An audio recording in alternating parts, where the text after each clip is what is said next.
अध्यक्ष महोदय, इनको शांत करा दीजिए। अध्यक्ष महोदय, 2 सीएजी की रिपोर्ट इस हाउस में प्रस्तुत हुई। 2 सीएजी की रिपोर्ट इस हाउस में प्रस्तुत हुई।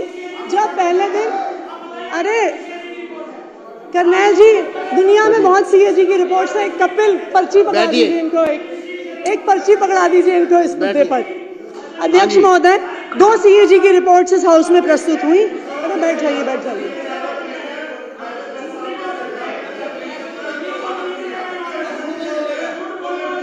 आप बैठिए, बैठिए, बैठिए। आतिशी जी, मैं आपको रिक्वेस्ट करूंगा, आप सदन को गुमराह करने वाला स्टेटमेंट ना दें। नहीं, मैंने ये क्योंकि आपके तथ्य निराधार है। अध्यक्ष महोदय, ये सारा डेटा सीएजी की रिपोर्ट से है। ये गुमराह करने वाला डेटा आगे बात करिए, सीएजी पर बात करिए। पिछले 3 दिन तो अध्यक्ष महोदय ने हमें बाहर सड़क पे रखा। आज हम हाउस में हैं, लेकिन अच्छी बात क्या है कि जो रिपोर्ट, जो सदन की प्रोसीडिंग है, वो यूट्यूब पर भी आती है। तो हम यूट्यूब पर भी देख रहे थे कि क्या चर्चा हो रही है। तो मैंने गिनती करी थी, हो सकता है वो गिनती गलत हो सकती है, लेकिन सीएजी की पहली रिपोर्ट जो प्रस्तुत हुई, एलजी साहब का अभिभाषण, और आज तो सीएजी की दूसरी रिपोर्ट प्रस्तुत हुई है। मेरे ख्याल से भारतीय जनता पार्टी ने, शायद ये आंकड़ा गलत हो सकता है, इसको मुझे करेक्ट कर लीजिएगा, 55 लोगों ने अभी तक अपनी बात रखी है पिछले 4 दिन में अंदर। और क्या बात रखी? अध्यक्ष महोदय ने मुझे एक चिट्ठी लिखी थी कि सदन की गरिमा बनाए रखने की जरूरत है, कि गरिमा सदन में होनी चाहिए। मैं यही उम्मीद करती हूं कि जब आपके ही एक सदस्य ने यहाँ पर कहा था, जब यहाँ पर आपके आपके पास नहीं, अध्यक्ष जी, मुझे बात पूरी करने दीजिए। अध्यक्ष जी, मुझे बात पूरी कंक्लूड करिए ना, आप सीएजी पर बात करिए, सीएजी पे बात करिए। मैंने सब बात मान ली। आपने कहा भारतीय जनता पार्टी वाले कह रहे हैं जी कि आम आदमी पार्टी वाले चोर हैं, गुंडे हैं, लुटेरे हैं, पापी हैं, नालायक हैं, घमंडी हैं, कातिल हैं, डरपोक हैं, हत्यारे हैं, नालायक हैं। और मुझे लगता है इतनी गरिमापूर्ण बात जो आज पर नहीं बोलना चाह रहे आपके विधायक जी, वो क्या नाम है उनका, सीएजी पर नहीं बोल रहे आप, महरौली वाले विधायक जी ने कहा, और मुझे उम्मीद है मुद्दों पर बात करिए ना। आपको सदन की गरिमा का तब भी ध्यान रहा होगा जब महरौली के विधायक ने कहा कि आतिशी सूद पे नखा है। धन्यवाद। हमने सब बात मान ली। हम हैं चोर, हम हैं गुंडे, हम हैं नालायक, सब बात हम मान लेते हैं आपकी, ठीक है जी। लेकिन दिल्ली के लोगों ने आपको चुन के भेजा काम करने के लिए। आप अपनी सीट पे बैठिए। संजीव जी, आप अपनी सीट पे जाइए। जितनी मर्जी स्लिप वहां से भी भेज सकते हो आप। कमियां आम आदमी पार्टी की रही हो, जो कि कितनी भी कमियां रही हो, परंतु एक अच्छी बात आम आदमी पार्टी के नेताओं में ये जरूर है कि आखिरी में गलती मान लेते हैं। एक बार जोरदार तालियां। आज स्वयं आतिशी बहन ने कहा कि हम बाकी सारी चीजें जो उन्होंने एक्सेप्ट करी, आप सबने जो कही, बहुत बढ़िया बात है। और इसी प्रकार केजरीवाल जी ने स्वयं माना कि मैं यमुना साफ नहीं कर पाया, मैं पानी नहीं दे पाया, मैं गलती मानता हूँ, मुझे और समय दे दिया जाए। ये बहुत अच्छी बात है कि आखिरी में आकर के अपनी गलती मान लेना भी एक गलती का सुधार है।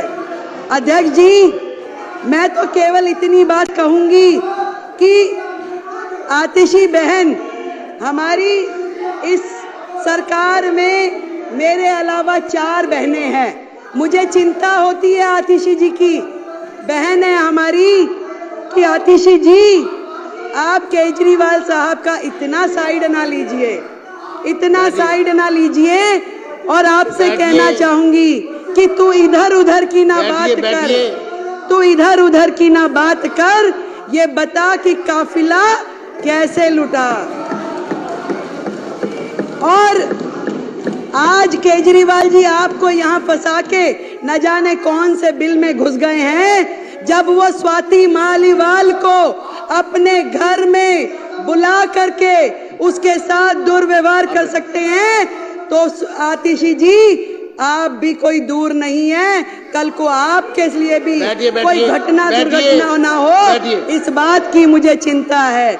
जब स्वाति मालीवाल के साथ कुछ हो सकता है, उसको घर में बुला के राज्यसभा सांसद को, आतिशी जी आप हमारी बहन है, मुझे चिंता है आपकी, आपको ध्यान रखना चाहिए। बैठिए, मुझे कार्रवाई, मैं चेतावनी देता हूँ विपक्ष को। अध्यक्ष जी, सीएजी की चर्चा पर, अध्यक्ष जी, सीएजी की रिपोर्ट पर अब मेरी बारी में ये लोग ऐसे बोलेंगे, और मुख्यमंत्री जी को सभ्यता रखनी इसका चाहिए, रिप्लाई करने दीजिए। थोड़ी सभ्यता रखें, आप साथी हो हमारे, थोड़ी सभ्यता रखें। बात ये भी नहीं है कि अस्पताल में हेल्थ विभाग के द्वारा जो बजट दिया गया वो उपयोग हुआ कि नहीं।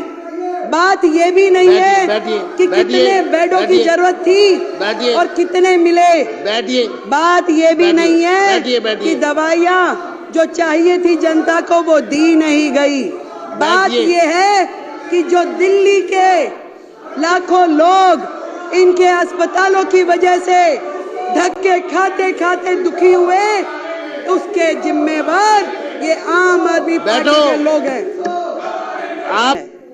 इन्हें मालूम है कि ये जो रिपोर्ट अभी तो केवल मात्र 2 रिपोर्ट सदन पटल पे लाई गई हैं, तो इनके होश उड़ गए हैं। पूरे के पूरे अखबार, पूरा मीडिया, पूरे चैनल्स रोजाना सुबह से शाम तक इनके काले चिट्ठे खोलते हैं और ये सोच रहे हैं कि बाकी की 12 आ जाएगी तो इनका क्या हाल होगा, क्योंकि ये पूरी तरीके से सर तक भ्रष्टाचार में डूबे हुए हैं। केवल ध्यान डाइवर्ट करने के लिए अलग अलग प्रकार के मुद्दे लेकर के आते हैं। सफाई के नाम पे घोटाला, दवाई के नाम पे घोटाला, टेस्ट के नाम पे घोटाला, इलाज के नाम पे घोटाला, बेड के नाम पे घोटाला, भर्ती के नाम पे घोटाला। घोटालों की सरकार केजरीवाल, घोटालों की सरकार ने 10-10 हजार रुपए में जो कॉन्सेंट्रेटर मशीन थी उसको लाखों रुपए में खरीदा। 10 रुपए का वो N95 वाला मास्क जो था वो 150 रुपए में खरीदा। और शर्म की बात ये है, खरीदा तो खरीदा, उपयोग हो जाता तो दर्द नहीं होता। दर्द इस बात है आज भी हमारे अस्पतालों में पूरे के पूरे गोदाम कमरे भरे पड़े हैं उन सामानों से जो जनता की गाड़ी खून पसीने की कमाई से किया गया है। आज भी पीपी किट, मास्क, कॉन्सेंट्रेटर मशीनें, सिलेंडर अस्पतालों में भरे पड़े हैं जिनका कोई उपयोग नहीं हो रहा। ना तो वो जनता के काम आ पाए, ना मरीजों के काम आ पाए। खरीद कर ली गई, लाखों रुपए का, करोड़ों रुपए का घोटाला हो गया, आज भी वो अस्पतालों के गोदामों में पड़े हुए हैं। कितने शर्म की बात है। एक एक अस्पताल का गोदाम जाके खोल के देखिए, वहां पे क्या क्या पड़ा हुआ है, मिट्टी हो रहा है, परंतु इनके कान पे जूं नहीं रेंगती। कितनी बुरी स्थिति है। इस सरकार का तो भगवान ही मालिक था और शायद भगवान ने इसीलिए इनको इनका फल भी दे दिया। सरकार ने कॉन्ट्रैक्टर को पेनल्टी दी है। क्या ये सरकार इस 95 करोड़ का हिसाब कौन देगा? इस 95 करोड़ जनता के पैसे का भुगतान कौन करेगा? ये सुन नहीं सकते थे, इसलिए यहां से चले गए हैं। इन्हें पता दिया होगा कि भाई मैडम ये बोलने वाली है। कितने मुद्दे हैं, इससे ये पता चलता है। वो एक कहानी सुनाती हूँ छोटी सी, मुझे याद आ गई। सिद्धू जी अब हमारे यहाँ नहीं है, वो सुनाते थे। कह रहे जी एक दुकान पे कुछ पुलिस वाले आ गए और आ करके कह रहे कि चोरी हुई थी उस दुकान पे। तो पुलिस वालों ने पूछा कि भी बता चोरी हुई है, क्या क्या चोरी हुआ, कितना नुकसान हो गया। और वो पुलिस वाले बात करते जाएं और वहां पड़े हुए बादाम और काजू खाते जाएं, हाथ में मुट्ठी भरी खाते खाते बात करते रहे कि बताओ भाई और क्या क्या हुआ, कितना नुकसान हुआ। कह रहे सर नुकसान तो अभी चल ही रहा है, पूरा हुआ कहाँ है। तो नुकसान तो अभी चल ही रहा है, अभी पता नहीं चला कि कितना नुकसान और है जिसकी परतें अभी खुलनी बाकी है। ये बात करते हैं कि महिलाओं को 2500 रुपए कब देंगे। करोड़ों करोड़ रुपए के कर्जे में डूबी हुई इस दिल्ली सरकार की हालत इन्होंने जिस प्रकार से छोड़ी है, ये हमसे इनकी औकात नहीं है। हमसे पूछे कि ये 2500 रुपए हम कब देंगे, हमारा वायदा है हम जरूर देंगे, पर इनकी हैसियत नहीं है कि वो हमसे पूछे कि हम ये 2500 रुपए कब देंगे। मैं आपको ये कहना चाहती हूं चोर चोरी से जाए, ऐसा हो नहीं सकता। ये चोरी की जो आदत है इनकी लगातार जिस तरीके से चल रही है, बच्चों के स्कूल के क्लासरूम में चोरी, सड़कें बनाने में चोरी, इलाज में चोरी, ठेकों में चोरी, शराब तक में चोरी, जितने भी काम हैं प्रदूषण में, यमुना सफाई में, सब में चोरी। चोरी यहीं रुक जाती तो शायद पता चलता, पर उससे बड़ी चोरी एक और बताती हूँ। यहां तक कि दिल्ली सरकार के सोशल मीडिया हैंडल्स की भी चोरी। दिल्ली सरकार के social media handle, CMO Delhi के ये अकाउंट माननीय केजरीवाल जी ने तुरंत जैसे ही सरकार बदली, केजरीवाल एट वर्क करके अपने हैंडल में तब्दील कर लिया। क्या ये उनकी प्रॉपर्टी है? ये दिल्ली सरकार की प्रॉपर्टी है। ये आतिशी जी का ये अकाउंट, ये भी आज तक इन्होंने वापस नहीं किया। चाहे इंस्टाग्राम हो, चाहे फेसबुक, चाहे ट्विटर, एक भी अकाउंट ये इन्होंने वापस नहीं किया। हमने इनकी कंप्लेंट दर्ज कराई है। जो सोशल मीडिया अकाउंट की भी चोरी करके ले गए, उनसे आप क्या उम्मीद करोगे कि वो और क्या छोड़ के जाएंगे? अध्यक्ष जी, इतना कहना चाहूंगी, 10 साल दिल्ली बेहाल, 10 साल दिल्ली बेहाल, कर गए कमाल, कर गए कमाल। नोटंकी, भ्रष्टाचार, चाल पे चाल। वाह रे केजरीवाल, वाह रे केजरीवाल। इस बुरी स्थिति में दिल्ली को पहुंचाने के बाद भी, कहते हैं ना, एक तो चोरी, ऊपर से सीना चोरी। ये लोग यहां खड़ के कुछ बोलने की हैसियत में नहीं है अध्यक्ष जी।